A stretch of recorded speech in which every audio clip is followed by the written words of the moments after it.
Hello, everyone, and welcome to the show. From Peterson's, I'm your host, Taylor Sienkiewicz, and you're listening to You Have a Cool Job, a podcast highlighting those who took their profession in a unique direction and what they did to get there.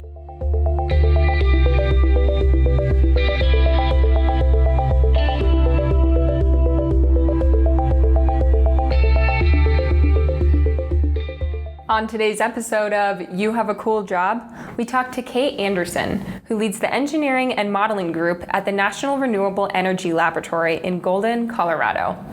For those of us who are less familiar with the world of science and engineering, Kate explains what it means to both work in a lab and manage a group of scientists. So I'm an engineer at NREL. I lead a team of about 17 folks right now that are all developing modeling and analysis tools to help inform energy decisions. So we develop the models, and then we also use them to conduct analysis for clients, typically around how they can reach energy goals, where energy goals could be things like getting to net zero energy or getting a certain percentage of your energy from renewables.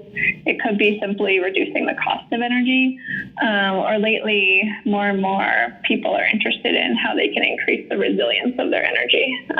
So resilience to grid outages, or making sure that if the grid does go down, they have reliable backup systems. Okay, got it. So managing a group of those people, what is that like, combining your science world with managerial? Yeah, so I actually feel kind of lucky that here at NREL, the management positions are about 30% of your time is supposed to be directed to management, and the other 70% of your time is directed to more technical work. And so it lets me kind of keep that technical work that I really enjoy, but also get to kind of pull together a larger group of people and figure out kind of strategies and visions and ways for a group to collaborate so that we can create, new and innovative capabilities that are maybe better than what any one of us would have come up with on our own. Okay, and that technical work, is that mainly research, or what does that look like? Yeah, so in my group, the main project that I support is REOPT, which stands for Renewable Energy Optimization. So we developed the REOPT model, which is an optimization model that's been developed at NREL for the past 12 years. And we use it to optimize energy systems for things like buildings, campuses, communities, microgrids. So we're looking to find the optimal mix of technologies, whether that's renewable energy or conventional generation or storage, or sometimes we also look at flexible building loads and electric vehicles. So how you kind of integrate and combine all of those systems together and then operate them in a way that you can really drive down your energy costs while hopefully driving up your clean energy at the same time. Okay, and how long have you been working on that project? Ever since I got to NREL, so almost 11 years ago now, I started on REOPT. And for most of that time, it's been around developing the model and using it to provide analysis for clients. So at this point, I think our team has looked at, over 10,000 different sites and identified like many thousands of megawatts of cost-effective renewable projects, typically for people like the Department of Defense or other federal agencies, but also for commercial companies like Frito-Lay or Verizon or Time Warner Cable that are trying to meet some pretty aggressive clean energy goals. Got it. And what are some of the more unique projects that you're working on in addition to that? Well, a follow-on project from all of that REOPT analysis is that last year we spun out a publicly available version of REOPT. Mm-hmm. So, for the first 10 years of its life, REOPT was just used by analysts inside NREL to provide analysis services to clients outside. But we kind of quickly realized that our team, of 15 people or so can only do so much, and that our impact was really being limited by the fact that it was only an internal model. And so to, realize those really transformational levels of renewable energy deployment that we want to see, we needed to make those capabilities available more broadly to the general public.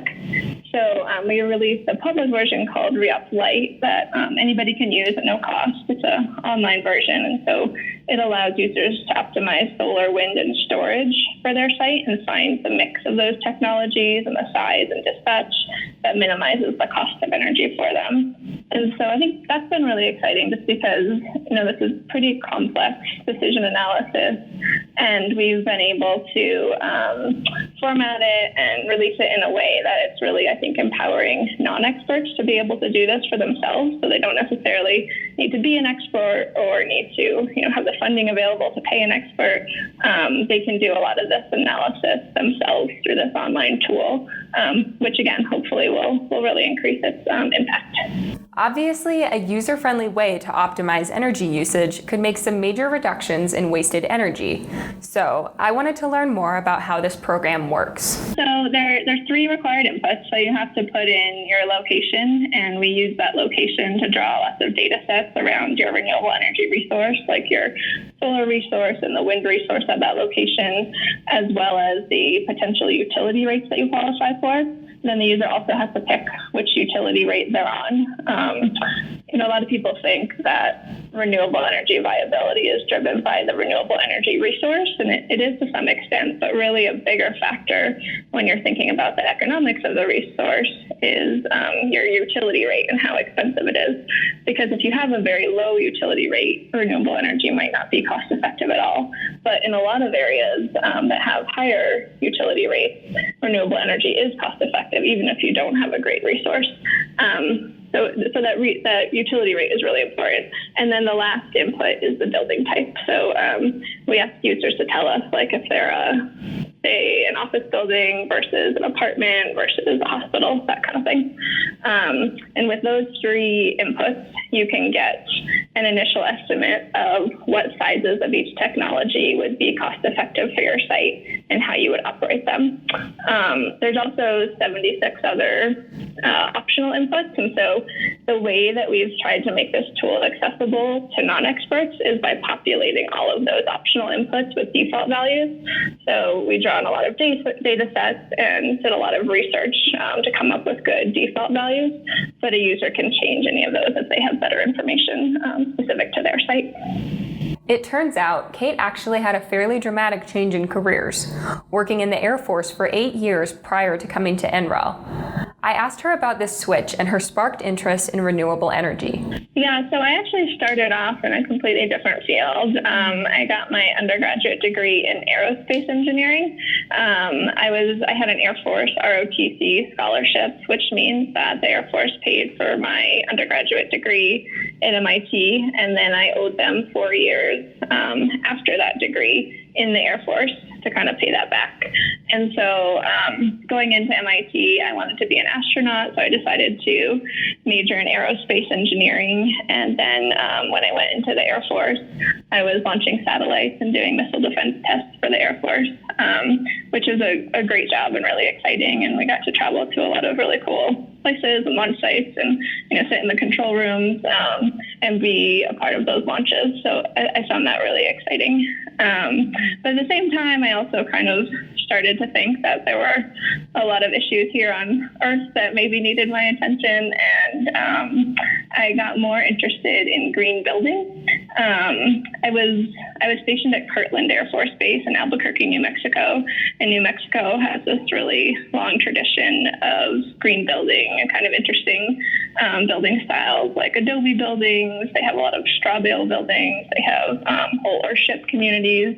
So I started to take some courses and classes around that kind of thing, and then eventually decided that I wanted to study that more seriously and looked for a master's degree program in green building. And at the time, what I ended up finding was a master's program in renewable energy, so closely linked, but not exactly the same thing. So I ended up getting a master's in renewable energy, which ultimately helped me make the transition to NREL. Okay, great. So what's different about working in renewable energy now than it was previously for you working with missiles? That's a good question. question. I think maybe I'm just solving problems that seem more immediate and really critical to me right now. Like I know everybody here at NREL, I'm pretty sure, thinks that we're working to save the world, and so all kind of combating climate change together. And I think that sense of like mission and purpose that we get from working on this problem that we see is, so pressing and demanding right now, really helps bring everyone together and makes it a really exciting place to work, especially right now when that is such a critical issue facing us. Right. So you're working around a lot of people that are passionate about what they do. Yeah, exactly. And I think that makes a big difference. Okay. So Kate, can you tell me what your favorite part about your job is from just something that gets you to work every day standpoint?